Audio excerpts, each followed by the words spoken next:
अस्सलाम वालेकुम दोस्तों, मैं हूं अली खान और आप देख रहे हैं हॉरर नाइट्स विद देके। अचानक से एक सरसराहट हुई और ज़ैनब की आंख खुल गई। कमरा मुकम्मल तौर पर तारीकी में डूबा हुआ था। उसे ये भी पता नहीं था कि वक्त क्या हो रहा है, लेकिन वो ये ज़रूर महसूस कर रही थी कि कोई अजनबी उसके बहुत करीब में लेटा हुआ है, जिसकी करवट लेने की वजह से ज़ैनब को उसकी मौजूदगी का एहसास हुआ था। खौफ के मारे ज़ैनब के जिस्म में एक झुरझुरी सी पैदा हो गई। वो कई लम्हों तक बेजान सी अपने बिस्तर पर आंखें खोले पड़ी रही। उसने घबराते हुए फौरन ही अपना हाथ आहिस्ता से अपने साथ वाली साइड पर फेरना शुरू किया, मगर उसे ये जानकर हैरानी हुई कि बिस्तर बिल्कुल खाली था। वो अपने बिस्तर से उठी और कमरे की लाइट ऑन करके दीवार के पास खड़ी हो गई। उसकी नजरें वॉल क्लॉक पर टिकी हुई थी, जो कि गालबन रात के 2 बजा रही थी। उसने अपने कमरे की खिड़की खोली और सामने वाले मकान की जानिब देखने लगी।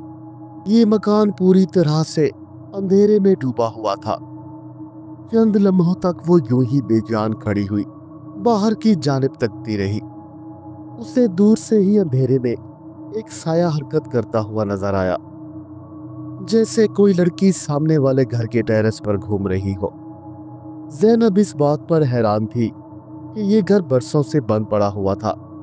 आखिर फिर कौन हो सकता है जो इस वक्त उस घर के अंदर मौजूद हो। देखते ही देखते इस साए की धुंधलाहट हटने लगी और अब उस साए की बजाय एक जीती जागती लड़की ज़ैनब के बिल्कुल सामने खड़ी हुई नजर आ रही थी। ज़ैनब उस लड़की को देखते ही एक लम्हे के लिए तो घबरा गई, लेकिन उसकी हालत से यह अंदाजा हो रहा था कि वो बहुत कर्ब और दर्द में मुब्तला है। उसके चेहरे पर जगह जगह खराशों के निशानात वाज़ेह थे। आंखें सूजी हुई और जिस्म फटे पुराने कपड़ों से ढका हुआ था। ज़ैनब ने अपनी पलकें झपकाई और उस लड़की की जानिब देखने लगी। इससे पहले कि वो ठीक से कोई अंदाजा लगा पाती, वो साया अचानक से कहीं गायब हो गया। इतनी देर में ज़ैनब का शौहर जमाल भी वहां आ गया। ओ ज़ैनब, क्या बात है? आज मुझे तुम कुछ खोई खोई सी मालूम हो रही हो, जमाल ने ज़ैनब के कांधे पर हाथ रखते हुए कहा। वो काफी दिनों से ये बात नोट कर रहा था कि ज़ैनब अक्सर औकात खोई खोई सी मालूम होती है। अरे जमाल, क्या बताऊं, मेरा दिमाग कुछ काम नहीं कर रहा।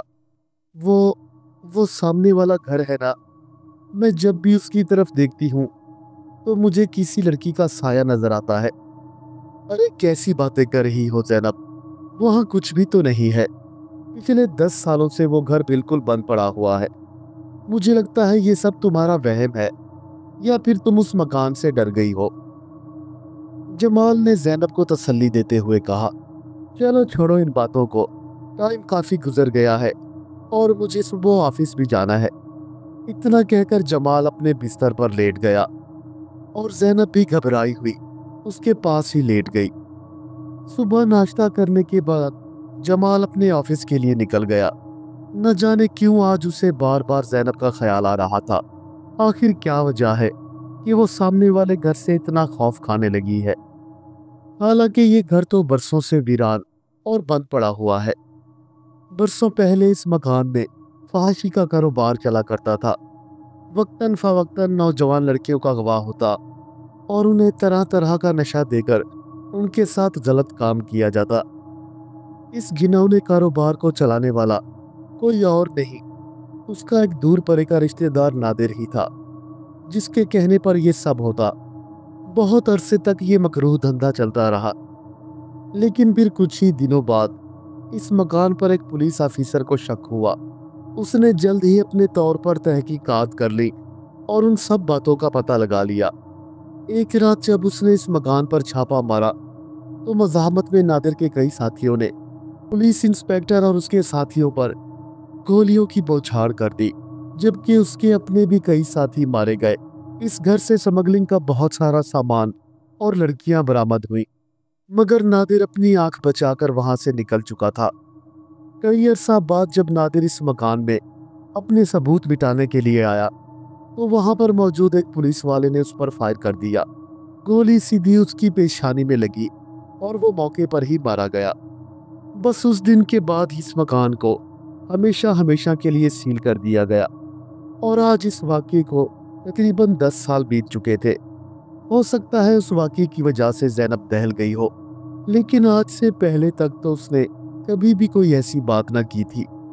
खैर, अब जो भी हो जाए, उसे अपनी बीवी को संभालना था। जमाल ने आसमान की जानिब देखकर एक सरदाह भरी और अपने काम में मशगूल हो गया। शाम को जब वो ऑफिस से घर आया तो ज़ैनब की हालत को देखकर फिर से परेशान हो गया। वो अब भी डरी डरी और सहमी हुई सी लग रही थी। उसने ज़ैनब का हाथ पकड़ा और उसे अपने सामने बिठा लिया। देखो ज़ैनब, जो होना था हो गया। मुझे लगता है कि तुमने उस वाक़ये का कुछ ज़्यादा ही असर ले लिया है। बहुत वक्त गुजर चुका है और वो तमाम बुरे लोग भी इस दुनिया से चले गए हैं। मेरी मानो तो ये सारे ख्यालात अपने जहन से निकाल दो, नहीं तो हमारे आने वाले बच्चे पर इस सब का बुरा असर पड़ेगा, उसने ज़ैनब को समझाते हुए कहा। जबकि ज़ैनब अभी तक उन्हीं ख्यालों में खोई हुई थी। उसने मुस्कुराकर जमाल की जानिब देखा। जी, आप बिल्कुल ठीक कह रहे हैं। मैं कोशिश करूंगी कि आइंदा इन ख्यालात को अपने जहन पर सवार ना होने दूं। चलें, अब आप फ्रेश हो जाए, मैं आपके लिए खाना लगाती हूँ। इतना कहकर ज़ैनब किचन में चली गई और जमाल उसे जाता हुआ देखने लगा। खाना खाने के बाद वो दोनों मियाँ बीवी अपने बेड पर लेटने के लिए आ गए।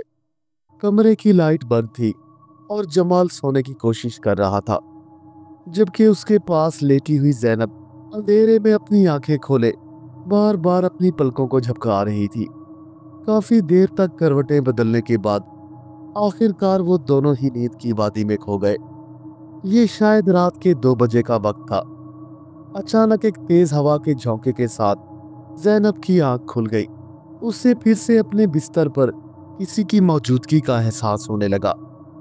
वो घबराकर अपनी जगह से उठी और चलते हुए सीधा अपने रूम की खिड़की में आ मौजूद हुई। रोज की तरह आज भी वो लड़की ठीक उसके सामने खड़ी हुई थी। फटे पुराने कपड़े पहने हुए वो बेहाल लड़की मुसलसल ज़ैनब की जानिब देखे जा रही थी। उस लड़की ने फौरन ही अपना बाजू ज़ैनब की जानिब बढ़ाया और उसे अपनी तरफ बुलाने लगी, जबकि ज़ैनब किसी रोबोट की तरह उसकी जानिब बढ़ रही थी। उसे ये एहसास तक न था कि घर के टेरेस से आगे नीचे उनके मकान का सहन है। अगर वो नीचे गिर गई तो उसकी मौत हो जाएगी। इस सारी कैफियत से नाशना ज़ैनब किसी रोबोट की तरह उस लड़की की जानिब बढ़ रही थी। इससे पहले कि छत से गिरकर ज़ैनब की मौत हो जाती, किसी ने जोर से उसे झंझोड़ा। क्या क्या हुआ ज़ैनब, होश में आओ, जमाल ने फौरन ही उसे संभालते हुए कहा। और अगले ही लम्हे ज़ैनब एक जोरदार चीख मारकर अपने बिस्तर से उठ बैठी। शायद वो लड़की आज ज़ैनब के ख्वाब में आई थी और उसे अपनी जानिब बुला रही थी। ज़ैनब को अपना दम घुटता हुआ महसूस हो रहा था और वो चीखें मार मार कर रो रही थी। वो जमाल जमाल वो लड़की मुझे लेने आई थी, वो मुझे अपनी तरफ बुला रही थी, ज़ैनब ने फौरन ही खिड़की की जानिब इशारा करते हुए कहा। मगर वो खिड़की हमेशा की तरह आज भी बंद पड़ी थी। ज़ैनब, यार ये सब तुम्हारा वहम है, मैं तुम्हें कैसे समझाऊं? ज़ैनब की ये हालत देखकर जमाल एकदम से परेशान हो गया। मैं कुछ नहीं जानती, बस आप जल्दी से पुलिस वालों को बुला कर लाए और इस घर की तलाशी ले। जरूर इस सब में कोई ना कोई राज पिना है, या तो फिर आज से 10 साल पहले वाले काम दोबारा शुरू हो गए हैं। इतना कहकर ज़ैनब फिर से रोने लगी। अच्छा ठीक है, अगर तुम कहती हो तो मैं कल जरूर पुलिस स्टेशन जाऊंगा। इतना कहकर जमाल अपनी सोच की अथाह गहराइयों में पहुंच गया। अगली सुबह वो अपने एक दोस्त इंस्पेक्टर वजाहत से इस मामले पर बात करने के लिए पुलिस स्टेशन के लिए निकल गया। जमाल की बातें सुनने के बाद इंस्पेक्टर साहब ने उस मकान की दोबारा तलाशी ली। देखें जमाल साहब, ये सब आपका और आपकी बीवी का वहम है। हमने इस मकान को अच्छी तरह से देख लिया है। मेरे ख्याल में ये सब करके आप अपना और हमारा दोनों का टाइम वेस्ट कर रहे हैं। इंस्पेक्टर वजाहत ने हतमी लहजे में ज़ैनब की जानिब देखते हुए कहा। मगर इसके बावजूद ज़ैनब के दिमाग में सिर्फ एक ही बात थी कि पुलिस गलत कह रही है। आखिर वो लड़की कौन थी और कौन है जो मुझे मारना चाहता है? रात को जब फिर ज़ैनब अपने बिस्तर पर गई तो उसके जहन में अभी वही ख्यालात मौजूद थे। न जाने कितनी देर तक रोने के बाद आखिर गहरी नींद ने उसे अपनी गोद में ले लिया। जैसे ही घड़ी ने रात के 2 बजाए तो अचानक से उसकी आंख खुल गई। कमरे में घुप अंधेरा था और उसकी सांसें धुकने की तरह चल रही थी, जैसे वो मीलों का सफर तय करके आई हो। उसने अंधेरे में आंखें फाड़ फाड़ कर देखने की कोशिश की, मगर कमरे में तो कोई भी मौजूद न था, जबकि उसका शौहर जमाल गहरी नींद सो रहा था। मैं कितनी बुरी हूँ, कितना तंग करती हूँ अपने शौहर को। वो मेरी खातिर क्या क्या नहीं कर रहे और मैं हूँ कि सिवाय उन्हें परेशान करने के और कुछ नहीं कर रही।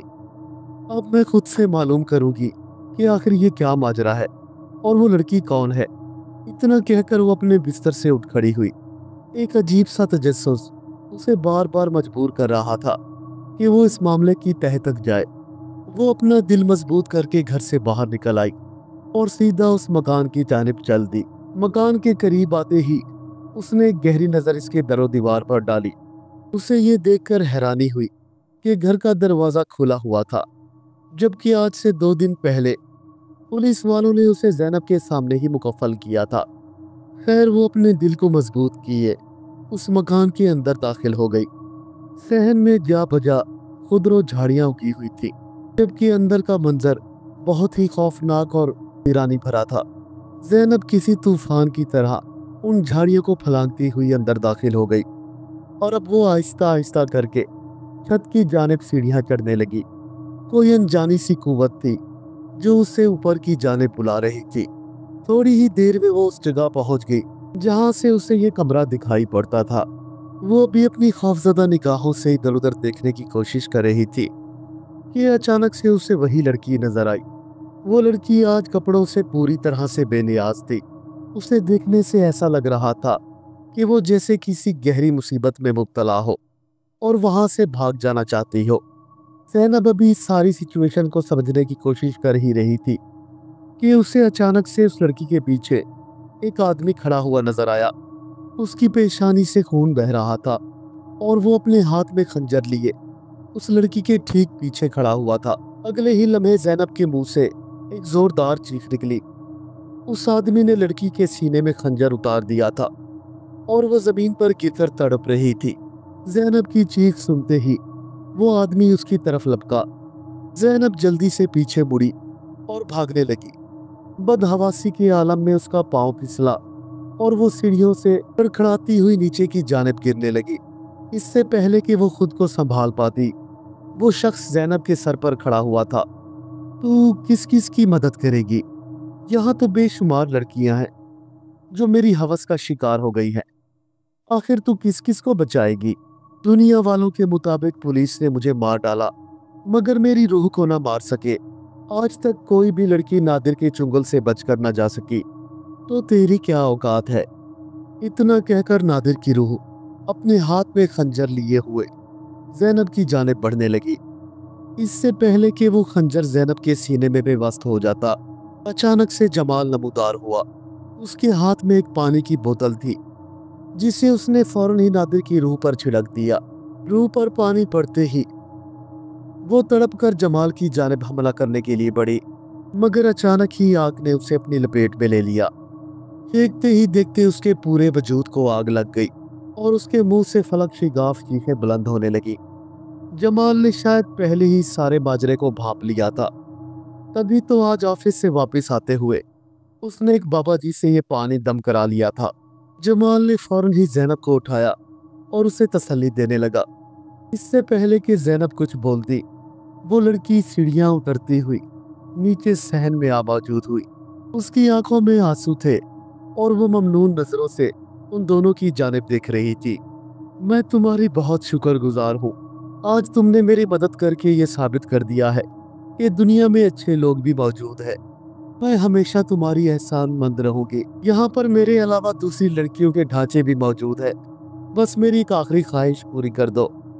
हमारे उन ढांचों को निकाल कर शरई तरीके से दफन कर दो ताकि हमारी रूहों को सुकून मिल सके। मैं और तो कुछ ना कर सकती थी, इसलिए इशारों ही इशारों में तुम्हें अपने पास बुलाया करती थी। मुझे मालूम था कि तुम मेरी मदद जरूर करोगी। इतना कहकर उस लड़की ने ज़ैनब और जमाल को अपने पीछे आने का इशारा किया और एक अंधेरे कमरे की जानिब बढ़ गई। कमरे में पहुंचते ही उसने जमीन की जानिब इशारा किया। यहाँ यहाँ इसी जगह हमारे ढांचे दफन है और उस कोने में बहुत सारे जेवरात छुपे हुए हैं। मैं चाहती हूँ कि तुम ये तमाम जेवरात निकाल लो, क्योंकि तुम्हें तुम्हारी इस नेकी का इनाम जरूर मिलना चाहिए। इतना कहकर उस लड़की की रूह गायब हो गई, जबकि जमाल और ज़ैनब हैरानी से एक दूसरे की जानिब देखने लगे। आज जमाल को यह एहसास हो रहा था कि उसकी बीवी सच कह रही थी। दूसरे दिन जमाल और ज़ैनब ने मिलकर उस लड़की की ख्वाहिश के मुताबिक इज्तिमाई ढांचों को निकलवा कर कब्रिस्तान में दफन कर दिया और उस मकान को हमेशा हमेशा के लिए मुकफ्फल कर दिया। उम्मीद करता हूँ मेरे दोस्तों को आज की कहानी पसंद आई होगी। हमारे चैनल को सब्सक्राइब करें और वीडियो को अपने दोस्तों के साथ शेयर करना ना भूलें। मिलते हैं कल एक नई कहानी के साथ। तब तक के लिए अल्लाह हाफिज।